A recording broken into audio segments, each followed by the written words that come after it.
Michigan Out of Doors Online is brought to you in part by Tri-County Logging. Experienced in sustainable forestry practices, Tri-County Logging can help you manage your property by keeping your woods healthy and generate income. Serving southern and mid-Michigan for nearly 50 years, TriCountyLogging.com.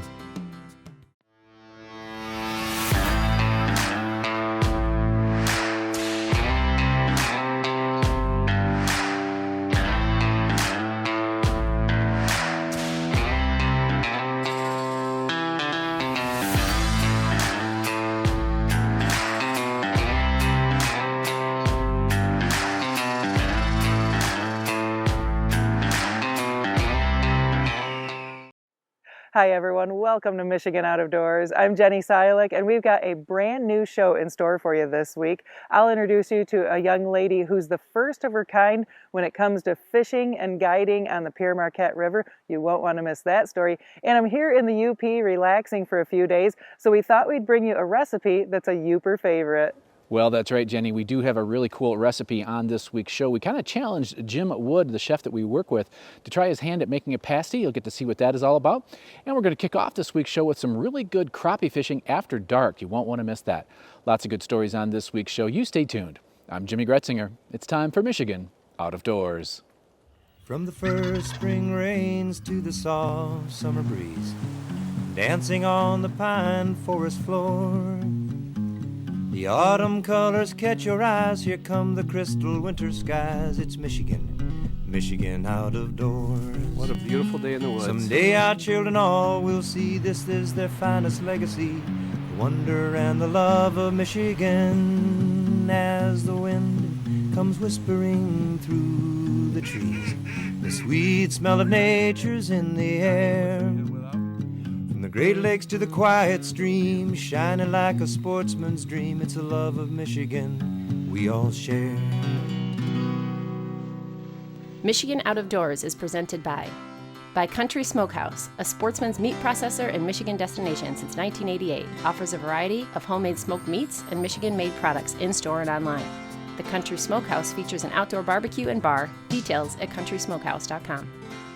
By RBM Jigs, a Michigan-based company serving ice fishing anglers around the state and throughout the country. Specializing in ice fishing gear, RBM Jigs manufactures tungsten jigs, soft plastics, and much more. Online at lakeeffectlures.com. By AnglerQuest Pontoons. AnglerQuest is a Michigan-based company building boats designed for comfort and fishing functionality. For more information, anglerquestpontoons.com.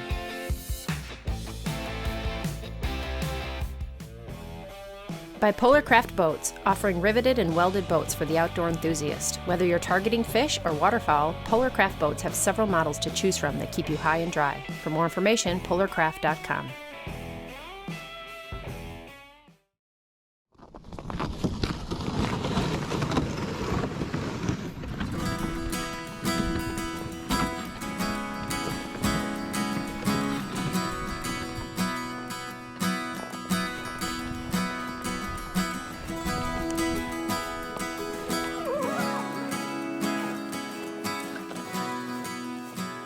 Yes, we're here in western Michigan today on first ice, hoping to chase down some crappies. Came out here the other day and had a pretty good night, so thought we'd come and replicate that a little bit. Today we're going to be fishing with a lot of different baits, as far as minnows, plastics, whatever they want. Sometimes they like spoons, so we're going to try some different techniques and see what they like. But mostly we run tungsten and plastics, small profile, and just try different colors and see what they like. What we're hoping for tonight is that they come in suspended. They usually start down low towards evening, and then they kind of work their way up in the water column, and we're fishing about 20 foot of water, so throughout the night they'll kind of raise in the water column, and we'll get them up to like 5 foot under the ice, over 20 foot of water. So we're going to go pop some holes and see if we can mark some to start off and see what happens. Ooh, that's a Decent better one. fish. That's a better one. Boy, he hammered it too. It is all the way down his stomach. Yeah, there's a start. Nice 9-10 incher. We're set up kind of early right now, just kind of drill our holes and get set so we don't spook the fish that they come in later. But we're in this basin, about 20 foot of water. and I don't know where the crappies are before this, but they usually flood the basin to feed after dark. I think they hang on the edges of the weeds and try to feed on little insects and minnows in the weeds, and then they come out in the basin here because the minnows and stuff can't see, so they can feed on them in open water and kind of school up. So the fish will kind of move around in a circle, so you're just trying to be in that feeding pattern of when they come through. But we're usually constantly marking fish in here, so we'll constantly get some small ones, but every now and then the bigger ones will group together and kind of go around. So you might see a batch of bigger ones come through, you know, every hour, a couple hours, and get some pretty good ones out here. The pressure out here is a little high sometimes, but not as bad as it used to be. So first ice is definitely the best time to get on the lake, just because it's the best fishing, of course. And kind of weird mid-January first ice in western Michigan, so it feels good to be on it. Well, we're in February now. Oh, we are in Not February. eight. What in the world? We are. There we go. Feels like a decent fish. Oh yeah. Oh, yeah. That's a good one. The fishing setup we were using today was pretty basic. A small jig tipped with either a minnow or a small plastic lure seemed to be working just fine. However, there was a little bit more thought into the rod selection, so I had Eric explain what he likes to use, starting with the jig rod. That's a graphite blank. Doesn't have quite as much flex or sensitivity as the panty stopper. That's what I'm using for my dead stick, but each person has their own preference of what they like to use. So I like to feel the bite because I like to watch my graph a lot. I don't like to look at my rod tip, so I like to just chase it away from the fish and then wait to feel the little tunk. So that's why I like to use that for the jig rod. This is my dead stick rod that I'm using over here, just with a minnow on it. And I'll kind of show you the action on this. So this has a lot lighter, more sensitive tip here. This is a fiberglass blank and has so the backbone starts about right here, so the fish will take it and not feel it, and then you can go pick the rod up and just load up on them and hook them. But this is a fiberglass blank, so you can't really feel the bite as good as the graphite, but you can see it, so that's why it makes a great dead stick rod. Oh yeah. That's a better fish for sure. He's in my dead stick. Yes, he is. Oh yeah, there we go. That's what we're looking for. Much better.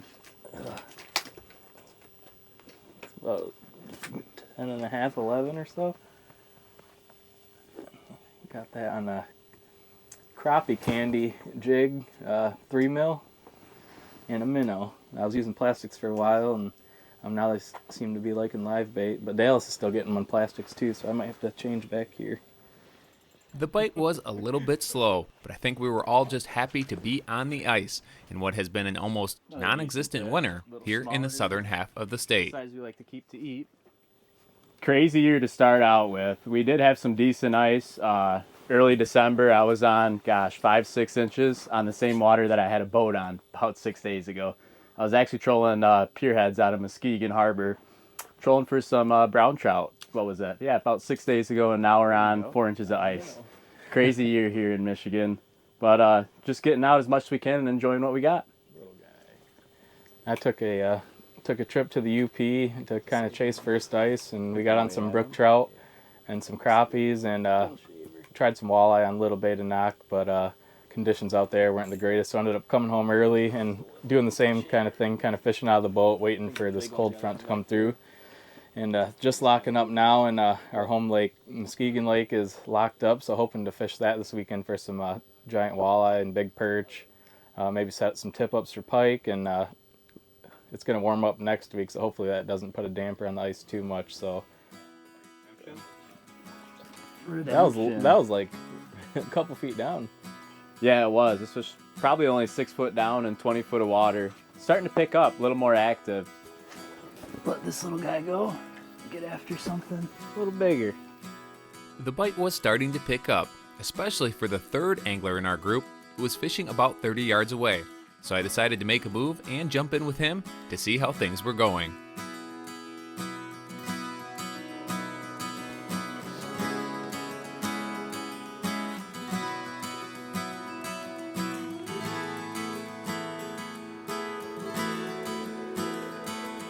He felt a lot bigger than that. Jeez.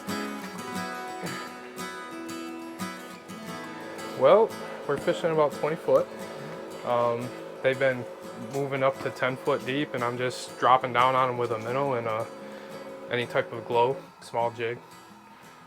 And yeah, I mean, it's been one after another since probably about 7 o'clock. I think it's going on 8 right now. But yeah, it's a lot of fun. Danny was doing basically the same thing as the other guys, but had a lot more fish on the ice. So I asked him what the secret was. Well, honestly, could be the light. And just darn luck, you know. I will say I maybe hook a little different than those guys do. I tend to go behind the dorsal here. To me, when they're really active, you know, they're going to mouth it all anyway, so I'm trying to get as much bait into their mouth as possible. I prefer ice fishing over regular. I guess I feel like with ice I can go wherever I want. And yeah, I mean, when they're biting, it's unreal. It's a lot more fun. It's been a tough year for it, though. Yeah, it has. Last year we had a really good year, and I'm pushing my limits this year with the ice. This one feels decent too, and that one just got hit.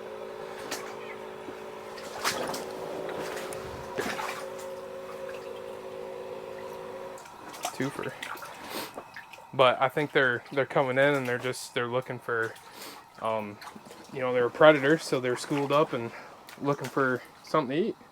And we're giving it to them plenty as much as we're getting them back on the ice. Yeah, so it's a little bit slower than the other night, but could be a pressure change, or it's a little bit windy out, a little bit warmer out than it was night before. But we kind of moved spots a little bit and found a few more fish. These fish are more active, but there's less of them. So I'd rather have active fish than more fish that don't want to bite. But yeah, we'll kind of see how the night goes. Probably fish a little bit longer, but we've got quite a few. Not quite the size we got the other night. Got a couple nice ones, but that's just how it is sometimes. And Picking away at yeah, them. that's all you can hope for. But yeah, had a great time and Good to be on ice. Yes, it is. Period. Yeah. Yep. Unfortunately, ice conditions have only gotten worse here in southern Michigan, so if you're still trying to make it out, make sure to use extra caution. Special thanks to Eric and the guys for letting me tag along on a fun night of ice fishing here in West Michigan.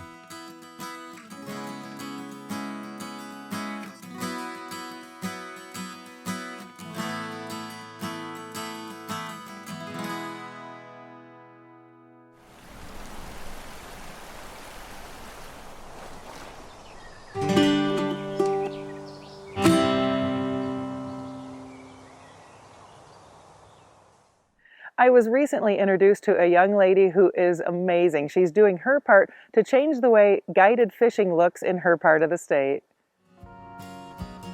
Last week, I found my way to Ashley Agler's art studio and guiding headquarters on the banks of the middle branch of the Pere Marquette River.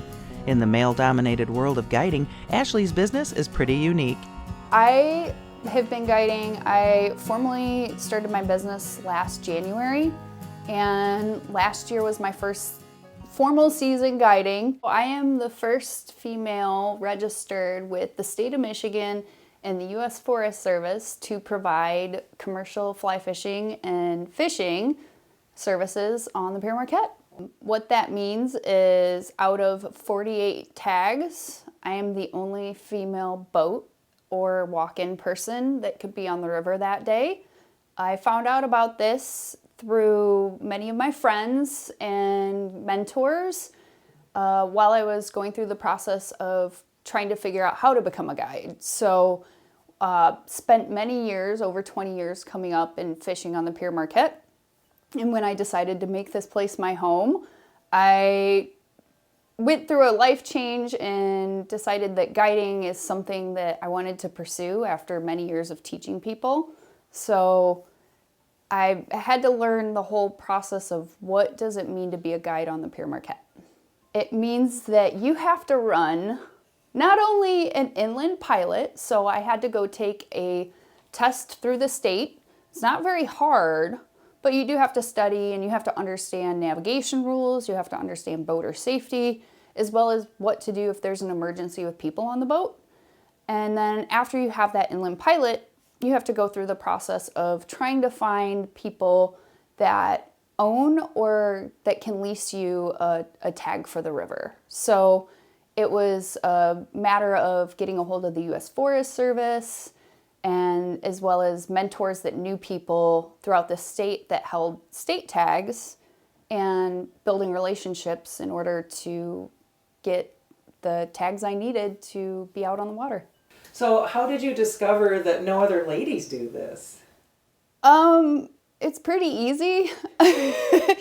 I ended up finding out that there's no other registered commercial female guides on the Pere Marquette, because I spent the past 2 years, April 30th through September 30th, I was told get out there every day. Don't hesitate, like even if you miss the hatch, go after dark, go try fishing streamers, go try fishing a mouse. So for 2 years, I was out wandering on the banks, and you get to know people. You get to know the boats, you get to know who's floating by. I never once saw a woman running a tag, and that was, it kind of sparked a fire in me to say, okay, we need to change this. When you have like a bunch of women together, or even just a few ladies, and someone catches a big fish, or they finally get the cast down that they need in order to get out to where the fish is at, everybody on the boat is like, yeah, girl, you did it. Like, heck yeah. Like, there's just, it's almost like a moment of like, you really see each other for like the fact that you're overcoming something that maybe a lot of people didn't teach you how to do. The name of my business is Mindful Trout, and what I do is I provide not only artwork, but I provide guiding services on the Pere Marquette, surrounding tributaries, the Little Manistee, the Pine, the El Sabo, and in the UP. River guiding is only one of Ashley's passions. Her love of the water has led her to a calling to create art that highlights the beauty of the outdoors. Everything's been based around the water and fish, because it's kind of like they go hand in hand. It's like the fish, the water, the art, they all work together. My primary medium is acrylic, and I paint acrylic on various different types of canvases. So we've got hats, burlap, clothing, wood. I really enjoy acrylic because there's a sense of like you can put it down and then you can add a little bit more to it. Acrylic's very flexible. Like I can put it on burlap and you get something that's like very, you can like saturate burlap and you get these really bright colors, or you can work with wood. So selling artwork has, I feel like once they're done, they need to go off and live their life in the world. Like, you know, we catch and release fish all day long. And it's kind of the same thing. Like I catch these ideas, or I become like enthralled with them. I'm like, I live in that moment for however long it takes me to finish the painting. And then I feel like I need to let it go. So anything I paint, anything I do, they're always for sale, because I love looking at them, but I feel like they're my fish. I need to go set them free. And like, it's really cool because sometimes they do come back to me and like pictures from customers. I'm like that's it, your fly tying table. Like that's really touching to me. Ashley Agler is leaving her mark on the outdoor world through her works of art and by changing the way river guiding looks on the PM River. We'll be checking back in with Ashley this spring when we head out fishing with her.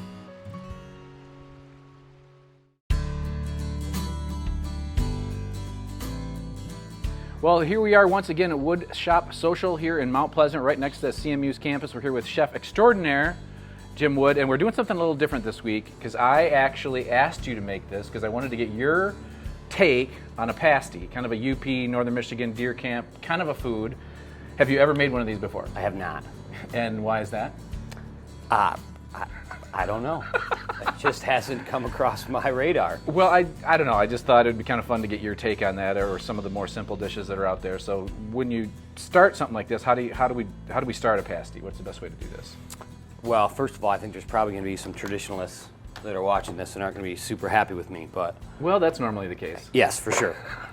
However, I've never made them before. I've eaten plenty of them. Okay. So are you going to make your own dough then, or? Yeah, we are. Is that something you could buy at the? Obviously, you could buy that at the store and start with that. Yeah, I mean, you could use, Pillsbury pie dough or something like that, but okay. I wouldn't recommend it. Okay. It's not a super hard dough to make, especially if you have a food processor. Okay, well, start me off here. How do we do this? So first, we're just going to pulse the flour and the salt together just to get it mixed well.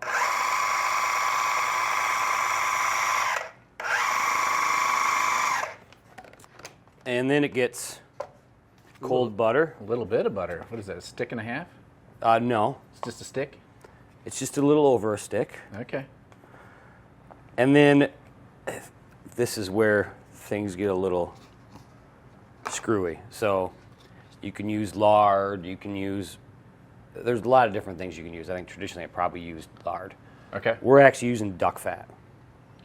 So... Now, can you get duck fat, or is this something? You can actually go to Meijer and buy duck fat. Oh, you can? It's become pretty popular. But you could use just lard or... You could, but here's the thing about duck fat.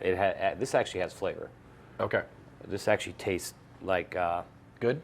Yeah, it tastes Okay. good. Picture like chicken thigh or turkey thighs at Thanksgiving. Okay. Just the smell and everything, it's good. All right, now we're gonna add ice cold water. You don't want to melt anything in here because these things create a lot of friction. Okay. So if you start melting the butter, you're not going to get as much of a flaky pie crust as you might want. Okay. So you just want to shape it into a ball. Once again, you don't want to overwork it here. And then how long would you typically have that sit? So you want to put this in the refrigerator. Some people tell you an hour, some people say 2, some people say 3. Honestly, the longer the better. So overnight would be I would good. say overnight. Okay, Jim, we got some dough that's, by the magic of editing, now ready to go. So walk us through our next few steps here. All right, so this is where I think people are going to disagree with a lot of things that I'm doing. Okay. And that's fine. I'm not always right, but most of the time. So traditionally, this would have rutabaga in it. Rutabaga is super aggressive. It's really strong. It can really overpower a dish. I don't like using it a whole lot. Okay. Unless I'm cooking with just rutabaga. Is that always in a? I mean, that's not always in a pasty, is it? No, I mean it's not always, but a lot of times, a lot of the That is recipes. more Yeah, that's one of the root vegetables you're going to find. Okay. In this one, we went a little different route. We went carrots and potatoes, which is pretty traditional. Yeah. Parsnip, which is kind of traditional, and then we actually use celery root, which is another root vegetable. I really like the taste of a celery root, and when you mix it with potatoes, it's really good. So these are all raw. Okay. And they're just cut up into kind of So we're not cooking anything before we actually stuff it. Okay. Okay, we are actually. Oh. And this is where it might get a little sloppy for me too Okay. with some of the viewers. So normally this has raw onion that goes in it. Okay. When it's cooked inside of this, it's just going to steam and emit a bunch of water, and it's pointless to me. So we actually cook these onions down, which is going to give them a completely different flavor, a little sweeter. Okay. And then with the oil from the pan, we're going to add to that, and that's going to add a little bit of moisture to the cooking so it won't be as dry. Then we've got some venison here. Since this is going in raw, you want to use a little more tender cut. Okay. We're actually using tenderloin, not for any other reason, just because that's what I had around the restaurant. Okay. I don't know of a lot of people that are going to want to throw tenderloin in their pasty, but Gotcha. Win in Mount Pleasant, right?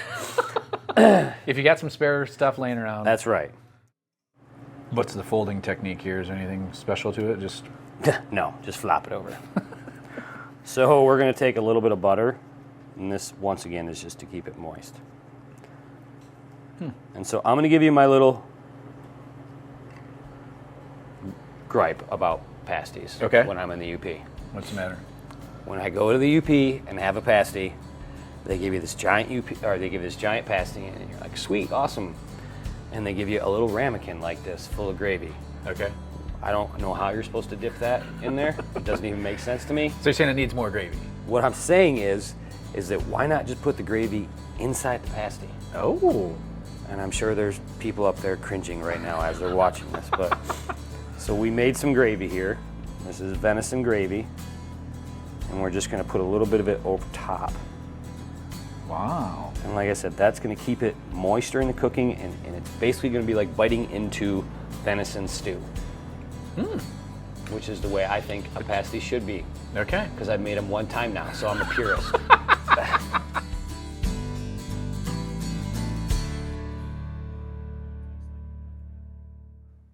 Thank you so much for joining us this week for Michigan Out of Doors. Make sure you stay tuned on next week's show. We're going to sit down with the DNR and talk about the mandatory deer check-in that happened this past year for the deer seasons. We'll have some hard questions for them and hopefully get some great answers. If you'd like to see where we are and where we're headed next, you can always check us out online. Well, that's right, Jenny. Online is a good way to kind of keep tabs on us. You can do that through our website, our different social media platforms, as well as YouTube. So lots of places you can be checking us out. We do want to announce a Michigan Out of Doors Wild Game Dinner. We're going to kind of relaunch that. We did that for years prior to COVID. We're going to bring that back, and that'll be on March the 23rd in Mount Pleasant at Wood Shop Social. If you'd like some more information, you can contact the restaurant for pricing and availability. Should be a ton of fun, and we'll have some more information on our Facebook page as we get closer to March the 23rd, but you might want to mark that down. Thanks so much for watching this week. And if we don't see you in the woods or on the water, hopefully we'll see you right back here next week on your PBS station. Michigan Out of Doors is presented by. Do you dream of somewhere bigger than your backyard? You can get there with Greenstone. Whether you want to hunt, fish, hike, or just watch the sunset, we're ready to help you own your place in the great outdoors. To learn more, visit greenstonefcs.com.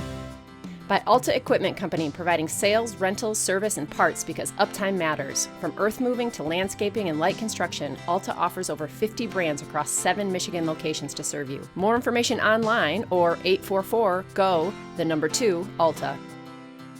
By Walker's Creek Event Venue at Double D Ranch. Located in the central Michigan town of Lake, Walker's Creek offers an outdoor setting for weddings, corporate events, and more. Walker's Creek Event Venue, wcvenue.com. By Showspan, producing consumer shows including Outdoorama at Novi's Suburban Collection Showplace. The show features tackle, trips, boats, outfitters, the trout pond, and of course, Big Buck Night. That's Outdoorama in Novi.